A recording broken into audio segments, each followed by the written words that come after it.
What if I told you that some of the biggest success stories online are literally built on suffering? I'd say that's not even shocking anymore. The real question is, are we watching genius or are we just entertained by poverty? Exactly. That's what I'm saying. This whole Kalu Putik thing, people are laughing, sharing, making him viral. But Victor, is that creativity or are we just consuming struggle like it's content? Before we answer that, let's define the frame. Kalu Putik, that 15-year-old kid from Ethiopia, just exploded in April 2026. He went from basically unknown to over 3.5 million Instagram followers in just a few days, with one 24-hour period where he gained more than 2 million followers. He's creating these bold, avant-garde outfits from trash, plastic bottles, old rags, cardboard, scrap fabric, filming simple silent runway walks at home, and it's pulling hundreds of millions of views already. Now the real debate is, does virality equal value? Okay, but you're dodging it. People are laughing at him, not with him, at him. That feels wrong, Victor. Or it feels uncomfortable because it exposes something we don't want to admit. Audiences don't necessarily reward hard work, they reward attention. This kid drops raw, unpolished videos with high confidence, and the algorithm is eating it up. Nah, man, that's dark. You're basically saying hard work doesn't matter? I'm saying hard work is not a guarantee. That's different. And that's a very important distinction. But we've been told our whole lives, work hard, stay focused, you'll make it.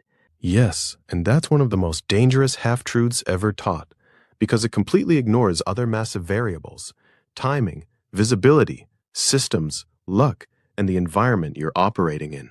So you're telling me someone grinding every day can still lose? Not just can, it happens all the time. Thousands of talented people stay invisible, while others blow up for less effort but better positioning. Nah, give me a real example, Victor, not theory. All right, imagine two people, same talent, same effort. One has decent internet, a phone that can record clearly, knows basic editing. The other has almost nothing but raw creativity, like Kalu Putik turning literal garbage into high-fashion looks with zero resources. Who wins in today's world? Obviously, the one with even minimal tools and visibility. So was it pure hard work or the environment and timing? Environment. But that's unfair. Life isn't structured to be fair. It's structured around systems. And right now, the attention economy rewards visibility way more than silent grinding. Kalu turned his limitation into a global spotlight without any fancy setup. So back to Kalu Putik, you're saying he's winning because of visibility, not necessarily hard work? I'm saying he's leveraging what he has, his reality. Whether it was fully intentional or not, he turned everyday struggle into magnetic content. Brands are already reaching out, and he's nicknamed the Unbothered King because he's barely responding to any of them. But Victor, that's where it gets weird. Is that creativity, or is he just being himself, and we're the ones turning it into entertainment? That's the core tension. Creativity doesn't always look polished or professional. Sometimes it looks exactly like survival. Think about street vendors who shout in creative ways to sell, or kids in tough neighborhoods making toys from trash. That's real innovation under pressure, and Kalu is doing it on a worldwide stage with sustainable, upcycled fashion. Okay, but are we respecting it or exploiting it? Honestly, both can exist at the same time. Some people admire the creativity and the message about sustainability. Others are just there for the spectacle. Nah, I don't like that answer. That feels like sitting on the fence. No, Leo. It's acknowledging complexity. You want a clean black and white answer because it's more comfortable, but reality is rarely clean. Okay, then let me challenge you. If hard work doesn't guarantee success, what's the point of even trying? That's the wrong question, my friend. The right question is, what kind of hard work actually increases your probability of success in today's world? Probability? So now success is like gambling? In a way, yes, but smart gambling, with strategy and awareness. Explain that, Victor. Think of it like this. Hard work alone is like running on a treadmill. You're moving, you're sweating, you're exhausted, but you're going nowhere if you're facing the wrong direction. Damn. But strategic hard work, that's choosing the right direction, the right wave, before you start running full speed. So what's Kalu Putik doing then? Running or choosing direction?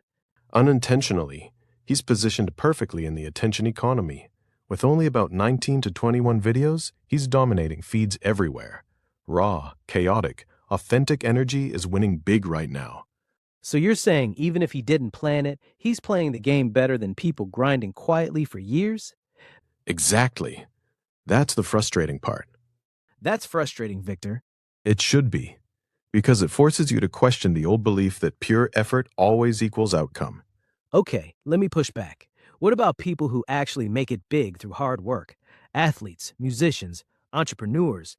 What you're seeing are the survivors, not the millions who worked just as hard, sacrificed just as much, and never got the break. We only hear the highlight reels. So you're saying success stories are biased? Heavily biased. It's called survivorship bias, and it misleads a lot of people. So basically, we only hear from winners and assume their formula works for everyone? Exactly. That's why so many get burned out chasing an incomplete story. Okay, that's deep, but also depressing. Only if you misunderstand the lesson. It doesn't mean stop working hard. It means stop believing hard work alone is enough. You need alignment. So what else matters? Leverage, exposure, timing, network, skill positioning, and understanding the current meta of the platform. Skill positioning? Yes, you can be extremely skilled, but in the wrong market or at the wrong time. Give me an example, Victor. Imagine being the absolute best typewriter repair technician in 2026. World-class skill, zero demand. Nah, that's dead, Victor. Exactly. Skill without demand equals irrelevance. But Kalu Putik is hitting demand perfectly. People are hungry for raw, authentic, sustainable, chaotic creativity right now. So maybe Kalu Putik is in demand because people want that kind of. Now you're thinking. But that still feels like people are laughing at struggle. Or maybe they're connecting to the authenticity. Laughter doesn't always mean disrespect. Sometimes it's curiosity, shock, relatability, or even admiration for the confidence. I don't fully agree. Good. You shouldn't agree too quickly. Keep questioning. Okay, let me flip it. If Kalu Putik suddenly became rich and polished with perfect lighting and editing, would people still watch him at the same level?